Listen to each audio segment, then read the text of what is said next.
So if all the students could please take their seat, we're about to get started.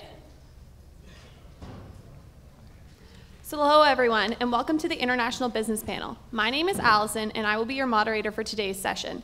This afternoon we have representatives from DDI Group, Kisserup International Trade Routes Inc., Halifax Global, and the Faculty of Education here at the Mount, who are here to inform you of one of the most exciting and fastest growing fields in the industry. So before we get started, there are a few housekeeping items that I would like to review with you.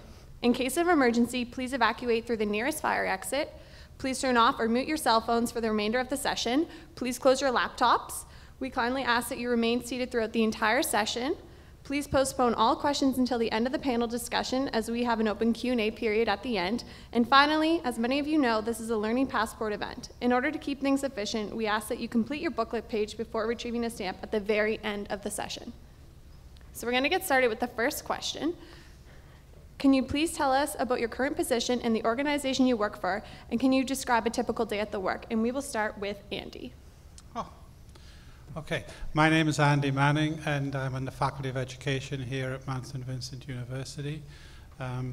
I wear several hats in that I'm a regular faculty member, teach classes, although the classes that I teach are all off campus. So the Faculty of Education has programs in Toronto, in Prince Edward Island, in Newfoundland, and I teach in those locations. But I also hold consulting contracts, currently two. One of them is in Guyana, and one is in Belize. And I do education sector reform consulting in those areas. Thank you. Pernille? My name is Pernille Fischer Boulter. I was originally from Denmark, moved to Canada in 1998, and founded Kisserup International Trade Routes. We work in about 90 countries in the world, and we have an office in Europe, a staff in Greenland, and staff in the Caribbean. So my typical day will always start with a Skype call, depending on where I am in the world, to some other destination in the world. Thank you. And Stephen? Hi, I'm Stephen Dempsey. I'm the Vice President and General Manager for DDI Canada. DDI is a company based in Shanghai, China. That's an international real estate, lifestyle, and technology company. Recently came to Nova Scotia about 2 years ago as a part of this globalizing trend, seeing China become a net direct foreign investor in Western countries. So I'm excited to be a part of that, and I'll talk a bit about that later. Typically, my day starts very early because you can never get up before China gets up. So 4 o'clock in the morning is a kind of normal time to wake up. And we also use Skype, but WeChat is a great tool for communicating because I can communicate in Mandarin. Type in English and translates, and they can respond back in Mandarin, and it instantly translates. So there are techniques and tools that we can use to communicate. So it's really exciting and a way to bring our cultures and our business together.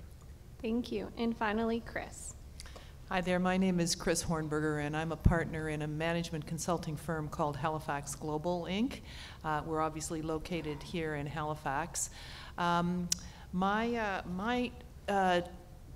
The question is my current position in the organization, and a typical work day for me, it will depend entirely on the projects that I'm involved with. In the management consulting profession, it really is pretty unpredictable. So sometimes I can be talking to somebody in the Caribbean, and sometimes I'm just sitting behind a computer all day doing a report. And other days I have back-to-back meetings. So if you're looking for a profession that has lots of diversity, believe me, management consulting will give it to you. Thank you. So our next question for the panel is, what led you to the position you're in today? Was it your education, job experience, co-op, or professional connections? And we will start with you, Chris, on the end. Well, when you get to be my age, you don't have just one career. You've had many careers. And so I started my career graduating from the University of Western Ontario in London, Ontario, with a degree in political science. And my first career was working for the Liberal Party of Ontario. I then moved into working for a large public sector organization in Ontario. And I had several careers there. One was very much an operationally based career, and the other was an IT career.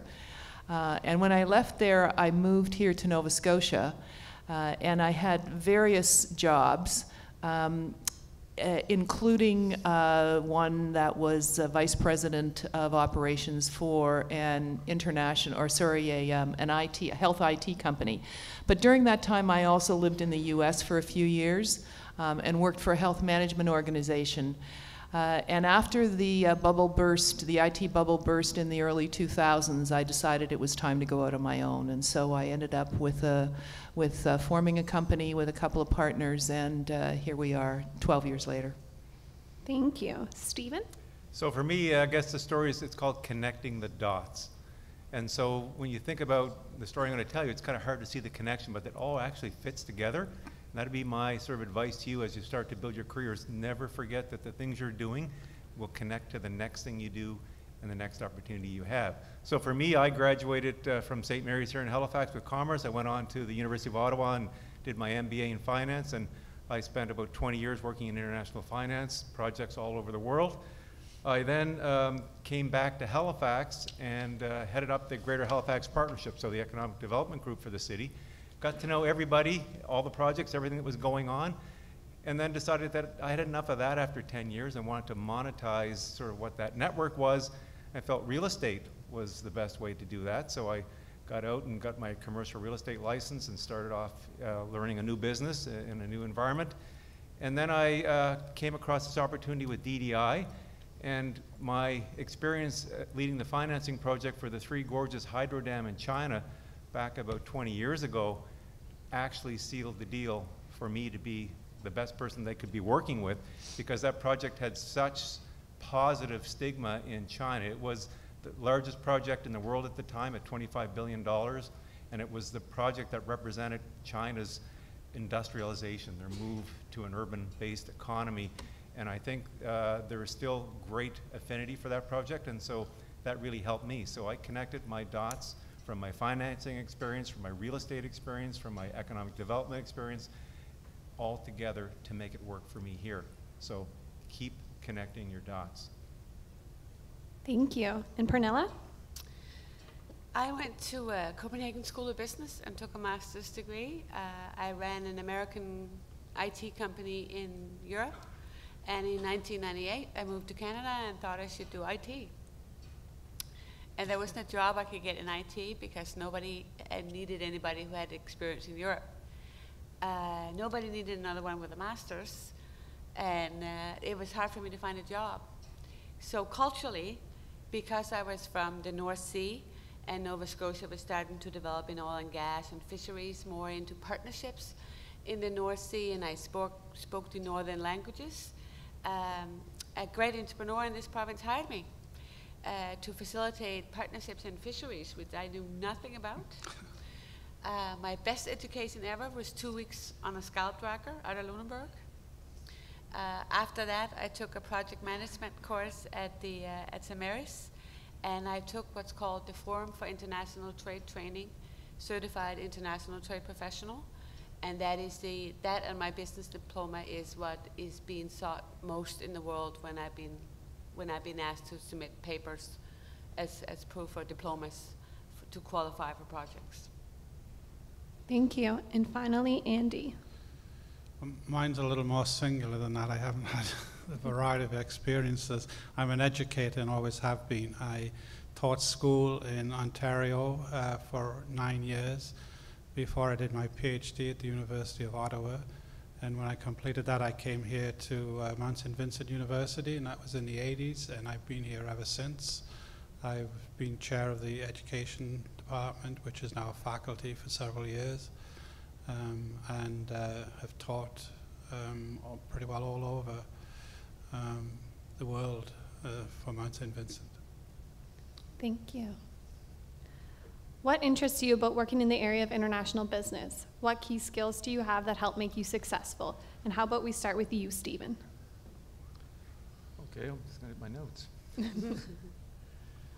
So I think international business is really might be a bit of a misnomer because we're all involved in international business, no matter where we're working. Every business has, as a part of its dynamic environment, the consequences of what's happening around the world, whether you're directly dealing in it in terms of selling a product in an export market, or you're involved in importing goods from a foreign market, or you're operating a business that has competition from foreign markets.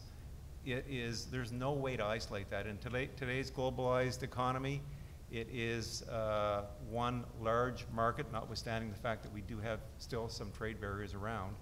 And international business allows you to navigate all of that, the complexities of it, but find the common elements. At the end of the day, business is the common language, and if you can understand the essence of a deal and the nature of a business and the principles of the economy, then you can apply those in any market you go to. And I look at this audience here, I see tremendous diversity, and those are great assets for any company looking to compete in the global competitive market. It's a really great answer, thank you. Pernille? My interest is clearly driven by creating sustainable livelihoods, meaning that you can feed yourself, your families, and you can grow it as big or as small as you want. That's our driver in our firm. And the skills, you have to want to. You have to, like Stephen said, understand that every step you take connects one dot with the other. It's up at 4 in the morning, it's sitting 7 hours in the airport, or 3 weeks in Greenland in a storm. You have to want to do international business. You have to be a fair bit on the road and travel in the conditions that aren't always funny. You have to adjust. You have to understand that while culture is different, it's not good or better, good or bad, it's just different. And you have to want to work with people. It's another great answer, thank you. And Andy? Well, what I find the most interesting in the work I do, as I said, it's education sector reform project. So the first one I was involved in was in Trinidad and Tobago. And it was the time when Trinidad and Tobago decided to go to universal secondary education.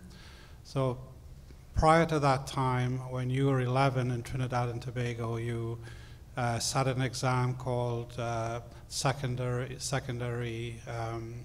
what was it called? It was 11 plus exam essentially, which you sat and it decided whether you actually went on beyond age 11 to school or not. So the first project I was involved in was helping Trinidad and Tobago write a curriculum for secondary schools so that everyone in Trinidad and Tobago could go to school. And it's that sort of interest. It's helping developing countries develop their educational programs, their curriculum, their teaching and instruction that I find interesting. The skills that you have to have, well, obviously you have to have a background in education and know about curriculum and how curriculum are formed and how kids learn best and so on and so forth.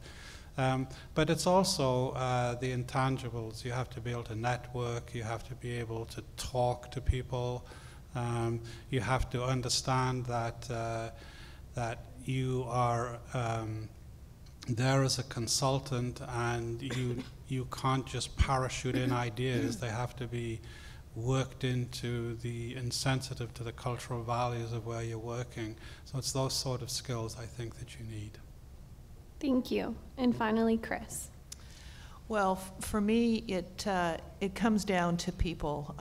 It doesn't really matter what projects I'm involved in or where they are. Ultimately, what makes anything enjoyable and successful is the people that you work with and your ability to connect to them. I understand that different cultures connect differently, and those are the sensitivities you have to learn. But at the end of the day, as long as I think you're authentic and really are interested in what you're doing, you're genuine about your reason for being there and for being involved in the project or the work that you're involved with, I think it will lead to success. So it's really connecting people to people, and it doesn't really matter where they are or who they are. Thank you. Those were all great answers. So the next question we have is, what is it about the area of international business that you enjoy the most? And how about we start with you, Pernille?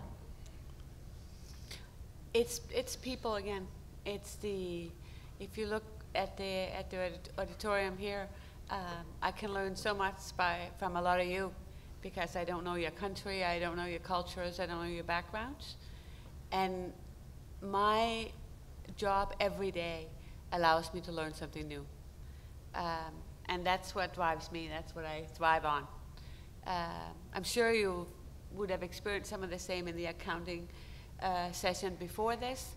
This is just what drives me, that's people. That is my driver to get up early and go to bed late. Thank you. Andy? I think it's the same as the people you meet and the connections you make, and I think people always think that international travel is great to do and so on and so forth, but it can get tiring after a while. I'm not huge on exotic food, strangely enough, but I really, really, really like meeting the different people and working with different people and getting to know them and learning from them. It's so important. Thank you. Chris? Well, I guess I just have to repeat myself. It is about the people at the end of the day. But, it's also about the work that you do. And in my business, we're about problem solving and helping people and organizations change. And when you see the impact that some of that work has, that's what's particularly satisfying. And really, that doesn't matter whether it's internationally, nationally, or locally. Thank you. And finally, Stephen. Well, similar to Chris, I think it's the challenge of solving complex problems. I mean, we all like to learn and to create our own experiences through the work that we're doing. But when you get with the complexity of an international environment and with different cultures, it does present some unique challenges that just can't be muscled through. You have to be sensitive, you have to be curious, you have to be respectful, but you have to be dogged and determined. And those are the kinds of challenges that are presented, at least in my world, every single day. I'm dealing with real estate projects here with a major real estate company in China. I mean, I'll give you an example. They built 32 million square feet of office space in Shanghai. The entirety of downtown Halifax has 5 million square feet. So this is a company that knows what it's doing, and it presents unique challenges to try to interpret how things are done here with what they know is done there. And those challenges are uniquely satisfying to resolve. Thank you for sharing. So the next question is kind of a three-part question. You've talked about your skills and background. Are there certain skills, attributes, or training that you would suggest students have upon entering the field of international business? Are they different than those you started with, and will they change in the near to medium term, sorry. And how about we start with you, Chris? So let me start backwards. Will they change in the near and medium term? I think so. It's a pretty rapidly changing world. Technology in my lifetime has turned the world upside down. When I started work, there was no cell phone. There was no email. There was no Instagram, Pinterest, Facebook, Twitter, or any of the rest of it. My in-tray consisted of hard copy paper coming in and voicemail. That was it, and somebody walking into my office. So things have changed enormously in the years that I've been in the workforce, and when you get to be my age, I think you'll look back and be able to say the same thing. They will change enormously. So for those of you who are familiar with Wayne Gretzky, who is a famous hockey player here in Canada, he always said to keep your eye on where the puck is going, not where it's been. And so I think where the puck is going is keeping an eye on some of the world trends. Technology is certainly one of those. Technology is going to continue to drive the world today. And I think if you can be tech savvy to some extent, that will put you in really good stead, no matter where you are. Java is an international language, as are any of the other coding languages, but that doesn't mean necessarily you need to be a coder. I mean, just having some working knowledge of technology, I think, will stand you in good stead, regardless of what profession or what career you decide to get into. So I think that if you want to be able to work in the international arena, one of the skills that will stand you in really good stead is to understand and be conversant and comfortable with technology. That's a great answer, thank you. Stephen? Well, I'd say it's like our basic marketing 101 tells us, differentiation is the key to being successful. And each of you are the same in that I would expect you're all going to be graduating with a degree from Mount St. Vincent University. And while that's a wonderful thing, it isn't enough. You need to differentiate. Look to your left and to your right. Those are your competitors. You have to find a way to characterize your background and make it unique. Make it interesting to companies and to employers and to investors. Make it different. Whether it's volunteering, you can volunteer in international organizations. Get something on your resume that's going to resonate. You are in charge of your own, building your own resume, your own destiny at the very beginning. So that is all within your power. So that's what I would suggest, and never change. After 30 years of my career, I went back and learned commercial real estate. Why? Because I wanted to do something different. I want to challenge myself. I want to bring a new skill to the marketplace. And as I said before, all those dots can connect. So never forget that you have to keep innovating, you have to differentiate yourself, and you have to remember that it's a competitive environment out there. You're going to have to earn everything you get. That's some great advice, thank you. Pernille? You have to be flexible. You really have to be flexible. You are going to do a lot of things that aren't necessarily what was in your degree or what you love to do, but you're going to have to do it to learn something else. I learned that the hard way, and we look at everybody that come into our firm or everybody that sends a resume, and we look at volunteering. Have they done something else than just having an outstanding academic record? Have they volunteered? Not necessarily in an area that is important to us, but have they actually actively engaged and volunteered in something? Being a business owner, you get to do a lot of cool things, but you also get to lick stamps and do the mailing every now and then if nobody else is in, and if people are sick. And you have to be flexible, you have to engage, and you have to, of course, put focus on your academic record, but as Stephen said, that's not enough. You have to stand out in other ways. Thank you. And finally, Andy. This is a little, I really never consider myself to be a business person, although I guess in some ways I do sell a product, which is educational programs. But I think a key to success in the sort of work that I do is being flexible and being able to deal with ambiguity. That you can have a very clear plan of the path you want to go down, but it very quickly changes, and you have to be able to adapt and change as you go. So that being flexible is one thing. Will the sort of work that I do change? Yes, it'll change in the future. I think, you know, technology is already dictating some of that change. But the basic work is still the same. It's just that's just a different tool to do the work. It's hard to escape that technology in any of the sort of fields that we're in. So I think my chief advice is flexibility and deal with ambiguity. Thank you. That's all really great advice and great answers. I hope you guys are taking a lot of good notes. So the last question we have for our panel before we go to the Q&A session is, how difficult is it for students trying to get a job in international business? Do you have any advice that would give them a leg up in trying to enter the field? And how about we start with you, Andy? Well, again, I'm speaking from a, I'm speaking from a different position than the other people here. But is it difficult to get in as a student? Yes, it is. We do have some of our education students work with us on these projects and get experience in terms of international projects in that way. So one way is volunteering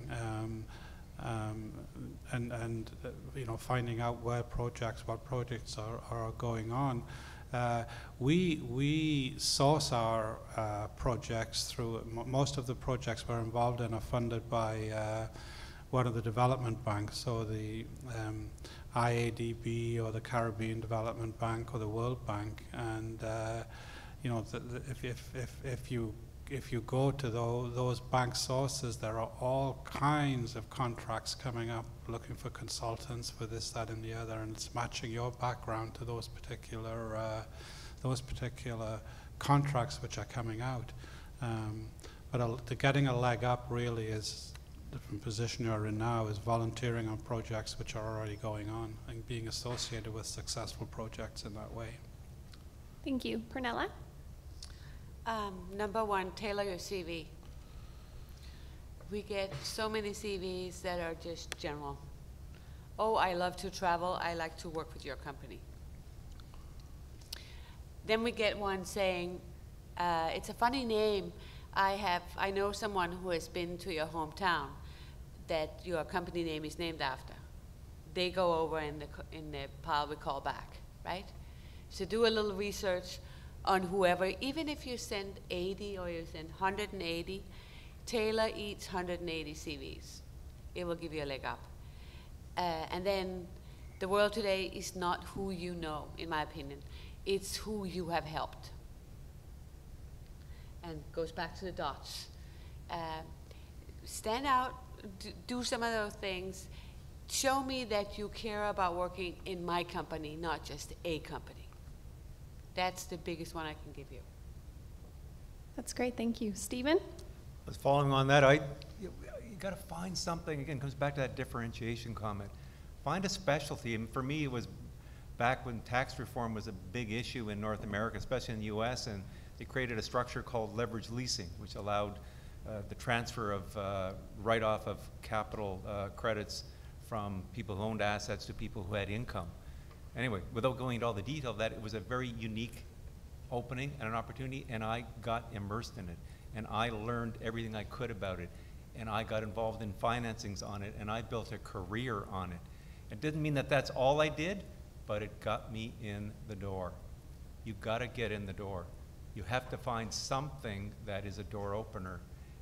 Find a specialty, anything. It doesn't even have to be what you're passionate about. It just has to be pragmatic. Because at this point, your passion will come. It'll show through. But you've got to be practical. And so find something that you can bring that, again, differentiates you. Thank you. And finally, Chris. So I look around this room and I wonder what this question actually means. I'd like to take a little poll. How many of you are not from Canada? So let me ask the flip side of that question. How many of you are from Canada? And how many of you are from Nova Scotia? And how many of you are from other parts of Canada, not Nova Scotia? So I couldn't even begin to hazard to guess how many countries are represented in this room. 30, 40, 50? So I guess what my question for you is, what does working in the international marketplace really mean? Does it mean working in Canada if you're not from here? Or does it, if you're from Canada, does it mean working in, I'm assuming it means you're working in a different country. But I can tell you that the best way to get jobs is through people you know. And you haven't got a better network to tap into anywhere in the world than in this very room and the people that you see every single day. And so if you want to work in a country that isn't your country of origin, I would suggest you get to know the people in this room who are from other countries. And you're going to find connections through those people because they have connections. We all have connections. So it's all about networking.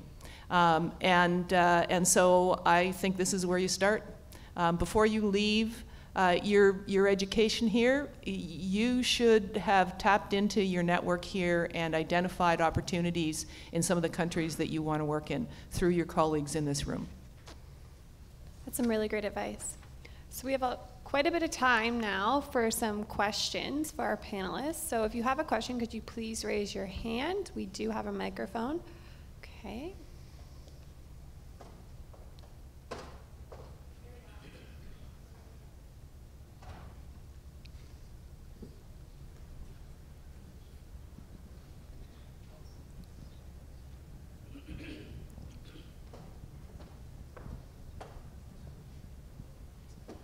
Test. Okay. Hi, my name is Nick. I just wanted to ask, how important is culture in general regarding international business, so language, customs, etc.? Thank you. Is that directed at anyone or? Everyone. Everyone? Okay, perfect. Your own culture, or knowing the culture that you want to, the country you want to work in? Culture, all over the world, cultural differences, the whole thing. Well, I don't think any one of us knows all the cultural differences. So it's going back to something I think Pernille said, but maybe someone else, about being flexible and sensitive to the cultures that where you happen to find yourself. That would be my answer. Does anyone else want to add anything?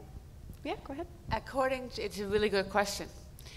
According to the Harvard School of Business, 80%, so 80%, of all the business that does not happen, if the product and the price is right, or the service and the price is right, so we agreed that there could be a deal. 80% of that business that does not happen is because of cultural differences. So there's something that's rubbing people the wrong way. Everything else works but culture. So it's very important. It's a really great answer. Anyone else? And I mean, for the work I do, it's very important too. I mean, we have to be extremely sensitive to cultural differences, and it is the key to success for ours. So yes, we have to be very culturally sensitive. I mean, you can imagine in education. I mean, that's a cultural business, really. So we have to be very, very careful. Yeah, as a word of warning too, we get complacent and we may sort of try to confuse globalization for the reduction or the decline of cultural values. Cultural values are even more important, I think, in the world today, and it isn't competitive with or in any way in conflict with the globalizing trend, but you've got to be aware, you've got to be respectful, and you've got to figure out how to penetrate that and make it work for you. Get the deal, get what you want. That was a really good question, some really great answers. Thanks. Does anyone else have a question? Let's pass it down. There you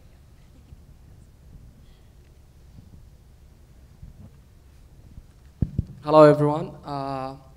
From your own perspective, I just want to know how would the economic collapsing in some countries around the world affect the international business and the opportunities of getting a job in the international business?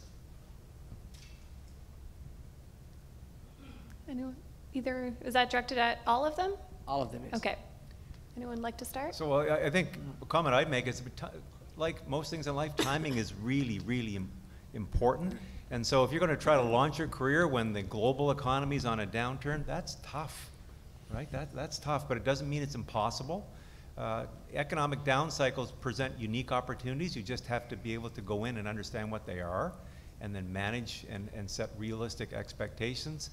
But that is reality. If the global economy is buoyant, it tends to create all kinds of opportunity. It's just more difficult to see it when the economy is less so. Anyone else like to add anything? I'm not sure I understand your question. So you're wondering about the impact of the global economy on your career?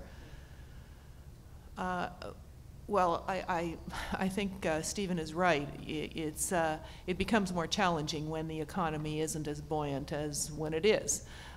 So that doesn't mean that opportunities don't exist. They just become more difficult to find. And the other thing that's always open to you is entrepreneurship.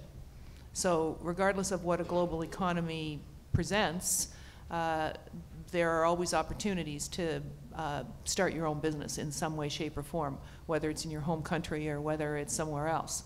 Now, having done that, I can tell you it's not for the faint of heart. It's not an easy thing to do, but there's probably nothing more satisfying than doing it. So in an economy that, in every economy there are opportunities, including an economy that is in a downturn, and so it's a matter of finding the right opportunities. Whether you go become an entrepreneur or you're looking for a job, jobs become more difficult to find, though, for sure. So is that happening right now? Are you facing that right now? Facing. Yep. The impact of the economy collapsing in some countries? I'm not facing it. I don't know if anybody else here is, but I mean, our economy here is not bad. The U.S. economy is on the upswing. European economy is so-so. So I guess it depends on where you're looking to do business. China is a great place to be doing business these days, and lots of opportunities. So it really depends on where you want to do business and where you want to work. Pernille, did you want to add something? Yeah, if you look at situation in Ukraine now, for example, there are different challenges for us if we're helping manufacturers of water bottles to sell to Ukraine. There's different ways of doing that if we're doing it from Canada or we're doing it from our company in Europe. There are challenges for companies who had distribution in Russia before. So that way you're absolutely right. There will be barriers depending on things that happens in the world. We work predominantly in the developing world. So very often that means that the more, this is not an endorsement, but the more crisis we have, the more work we have opportunity to do. Does that make sense? So there always is opportunity. I don't think there's many places in the world where even if an economy collapses like happened in Grenada after Hurricane Ivan or in Haiti, there's still opportunity. It's just a different opportunity. That's a great answer. Anyone else want to add anything? Okay, we'll move on to the next question. Ariel, there's one over here.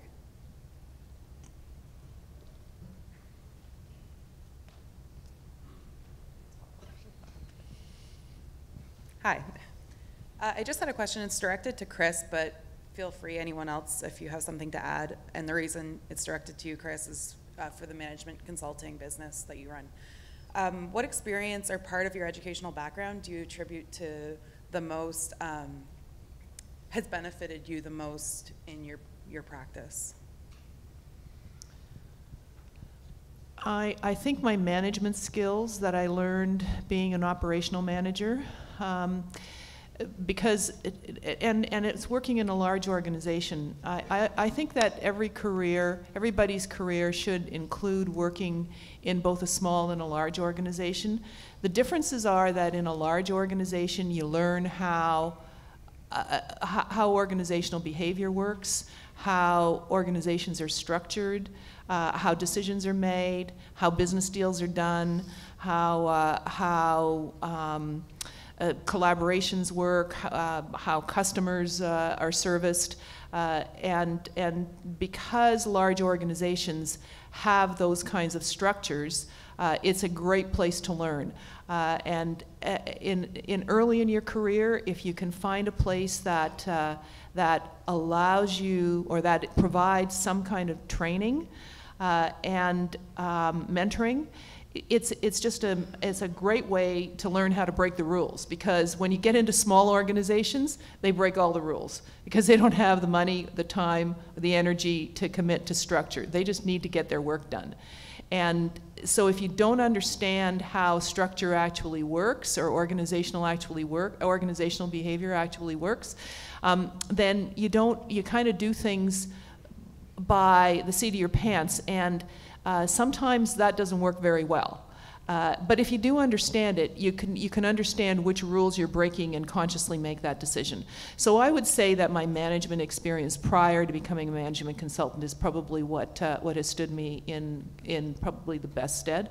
But I think the other thing is also people skills, because this is a relationship business, and nobody hires you unless they can look you in the eye and believe that you're going to deliver what you say you're going to deliver, and you're going to solve the problem you say you're going to solve. And so that's all about being able to build a relationship. And it's not like a retail job where you've got a transaction across a counter. It's about being able to really build trust between you and your client. That's a great answer. Does anyone else want to add anything? Or? The other thing I'd maybe add to Chris's comments is that you don't have to do it all on your own either, though. Don't forget mentorship, apprenticeship, right? So there's always somebody who knows just a little more than you, has a little more experience than you, maybe be able to help and see what you're doing and help you adjust to that. So don't be afraid to ask. So my grandmother always said, if you don't ask, you don't get. Ask politely and forcefully if you have to, but look for some help. People really want to help. Most people want to share what they know. You just have to open the door and ask. That's great. So if I can just pick up on the subject of mentorship, mentors are really important, especially early in your career. They're important any time, but they're really important early in your career. If you can find somebody who can mentor you, it will go a long way to helping you kind of figure out the ropes and connecting the dots. And there's a difference between mentorship and sponsorship. Sponsors are people who are actually going to make things happen for you. So those tend to be people who are either well-connected or senior people in an organization, somebody who's going to take a risk and be able to put your name forward even though you may not have the experience that's necessary, but believe in what you're going to do. So both those kinds of people are important in building a career, and I believe they're important early in a career. They're important any time. I recently did some volunteer work, and I had a terrific mentor. It was a new volunteer experience for me, and I had a woman who had been doing this stuff for years, and she was just terrific in helping me kind of navigate the whole new environment that I was volunteering in. And so it's never too late to have a mentor, but early in a career, it's very, very helpful. That's some great advice. Anyone else have a question? There's one, couple rows down, Ariel.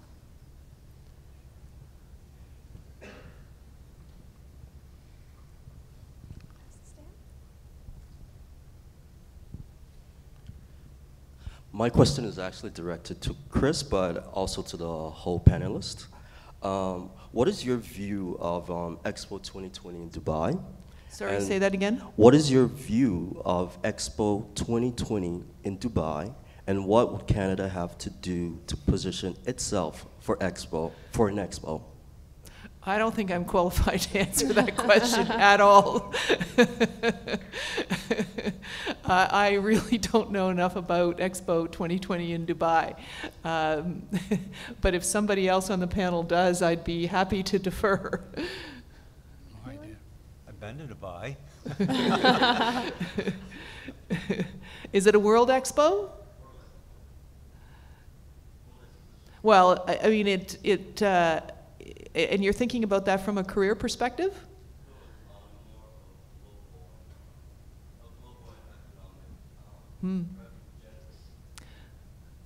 Well, isn't Dubai the center of the universe these days?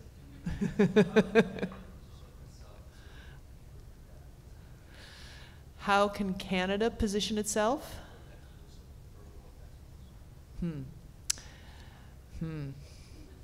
Don't know I can answer that one on the fly. Yeah, management consultant without an answer. Yeah, it doesn't happen very often. Well, if I can, most of you will not know what my political stripes are here, so I won't tell you what they are, but I will tell you that we need to stop making enemies out there in the world and start making friends. I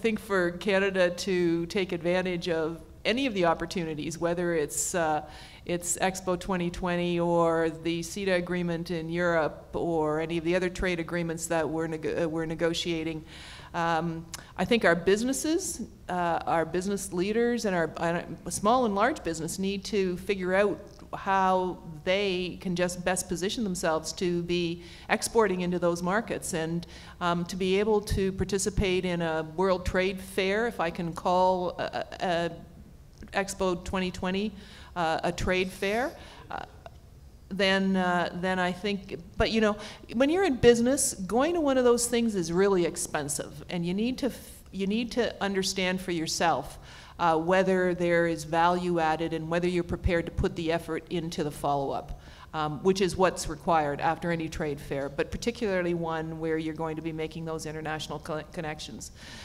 So I would say that I mean, our governments will undoubtedly launch some trade missions. Industry organizations, industry associations will hopefully corral their industry, their sector, to participate. And I think I've just run out of answers. But over to my colleagues here. Go ahead, Pernille. Well, I keyed in on the word export, right? Because the word export, because according to Statistics Canada, the #1 thing we can do as business to become more competitive, and that means nationally too, is to export. And there can be all sorts of reasons why. It can be exposure to culture, competition, all this, but one thing is what we do with our brand nationally as Canada, but obviously the attraction of foreign students to our universities like this is a brand.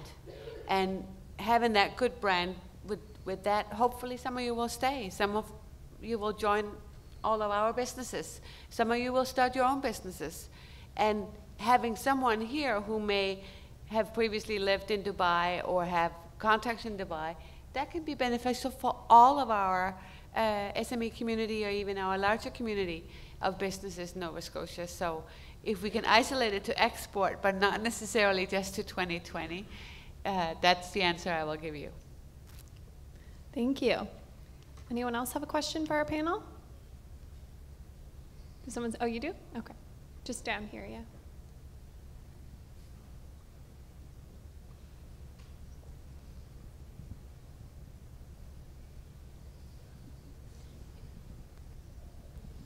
Hi, my name is Mark Andrew.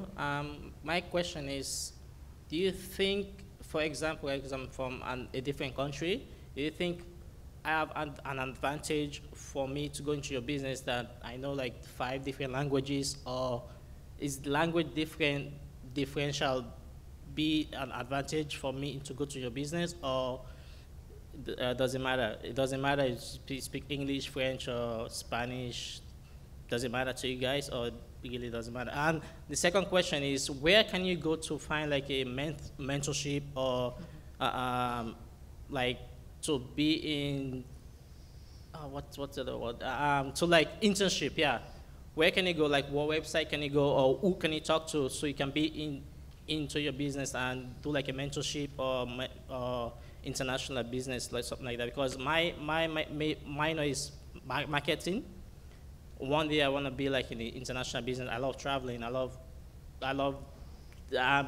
looking at different cultures, because coming to Nova Scotia is like culture change for me, because I came from a warm country, and then all of a sudden it's really cold here. So so yeah.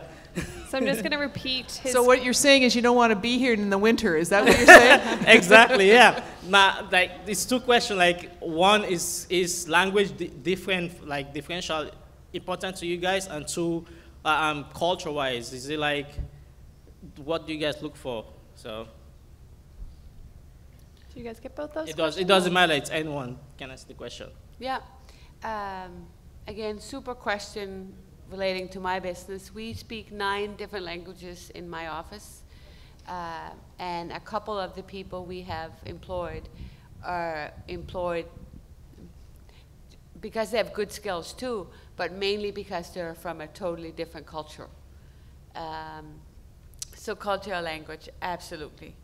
As for mentorship between my fellow panelists and Professor Whalen sitting up the top of the stairs there, I think there's probably 50 countries or more between the two of you, 50 or 100 countries between the two of you. So even on your own faculty, here's your mentors that were spoken about before. For those of you who are coming from away like I did, I'm going to forget the new name. They were called MISA in the old days. ISANS. ISANS. They're called ISANS now. They have a volunteer. Are you familiar with ISANS? The Immigrant Settlement Association? Yeah. They have a volunteer mentoring agreement where businesses in Nova Scotia will host you at something once a month. So it could be a chamber luncheon, it could be a session at our workplace where you get it, it's free during your stay here. So you kind of get immersed in the business community and learn some things, and that could be a mentoring agreement. That I would very warmly recommend that. I made the comment earlier about working with a Chinese company, and obviously the business language in China is Mandarin for the most part. The reality is that there are all kinds of programs that we can use that can help us communicate, but you can't connect. You cannot connect. So the first thing I did when I joined the company was made a contact who was a native Chinese person and one who was an expat, so I can communicate in both cultures, if you will. And that's really important. So your language skills, even with all the technology we have today, they're not just language skills. They break down cultural barriers. And they also send a very strong signal to the countries you're dealing in that you're serious and respectful of them. So that's a great asset to have. Anyone else want to add anything? Okay.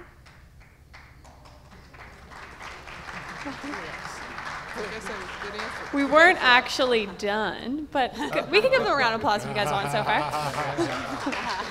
So we still have about 15 minutes left until the end of the panel. Does anyone else have a question for our panelists? Professor Whalen told me those in his international marketing class are supposed to ask questions, so. Oh, look, they're all raising their hands now. Go ahead. Hi, I'm Samantha. I have a quick question. Are there any events in Halifax where someone who's not in the business community yet could go to either listen to speeches, besides our career weeks and things going on here at university, but just to meet and network with business people in the community? Because I find a lot of things are internal. Is there anything that we could go to that you would encourage students to find new opportunities for business and maybe meet a mentor? Fusion Halifax. Have you heard of Fusion Halifax? Fusion Halifax is an organization of young people, and it's about making Halifax a vibrant city. And they put on events. They actually do advocacy work and lobbying. And they've got all kinds of volunteer positions available, and it's all about connecting with people your own age. So I would suggest you go out and check it out. It's a great way to do it. If you don't read The Coast, that's another thing to do. Read The Coast. They got all kinds of stuff in there. So, and there's lots of free stuff around the city. It depends whether it's another university or whether it's in the business community.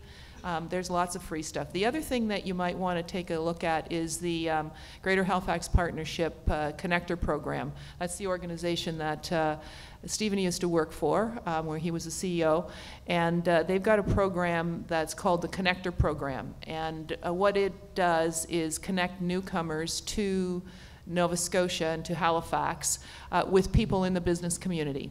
And the intent is just to connect and help you build your network. And I'm a member of the Connector program, and I've ended up with several people, young people, who I've mentored as a result of that initial connection. And it's not intended to be a mentoring program. It's just that they've come back to me, and just over time, we've developed a bit of a mentoring relationship. And there's one guy who doesn't go to this university, but goes to another one downtown, and he's from Palestine and grew up in Kuwait, and I've been mentoring him now for the last year or so. Pernille, did you want to add anything? Or?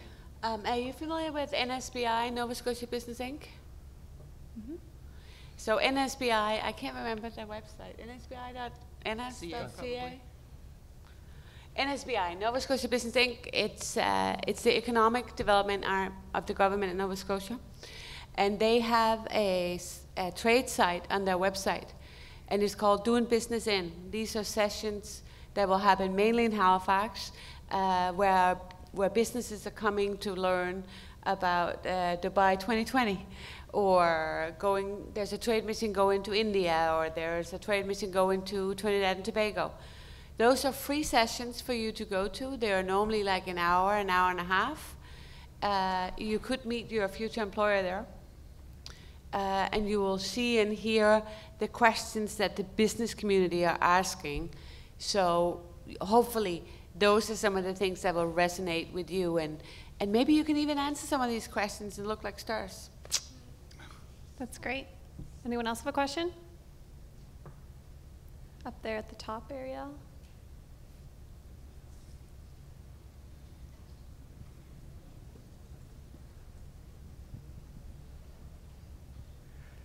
Hi. My question is for the whole panel, I guess, but I guess more specific towards Annie, just because of the fact that everyone else is in the business industry and he's more education driven. What was the specific moment in your career or life when you decided you wanted to go into business internationally and take those ventures, whether it be a mentorship program, whether it be a volunteering experience? Just a specific moment where you decided you wanted to work internationally. That's a good question. I think I actually got into working internationally through a business contact. There was several years ago, the Nova Scotia government decided on what they call the 3P system, public-private partnership, that they would not build any new schools, that they would have the public sector build those schools.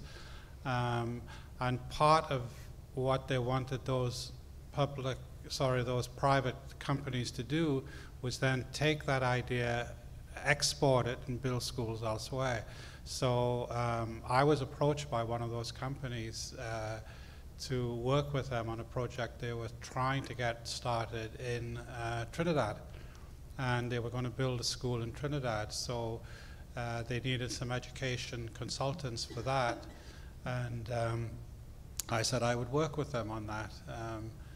And that was 3 years. I mean, I think one thing that people haven't said is that you have to also deal with disappointment and setback.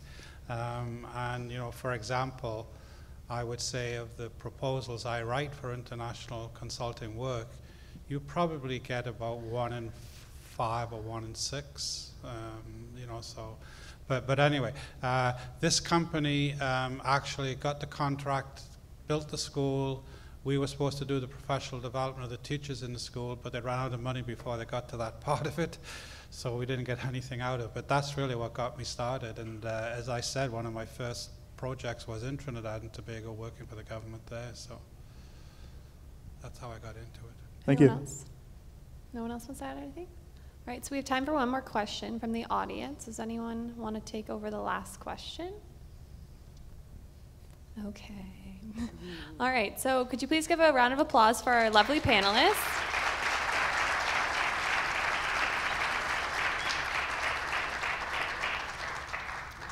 All right, so for those who would like to get their passport stamps, we will be having 2 stamping areas today. So Ariel is going to be stamping up here, and Miriam is actually going to be stamping at the top. So if you could have your booklets please filled out, that means signed as well, and what you learned in this session, then you will get your stamp. All right, thanks guys.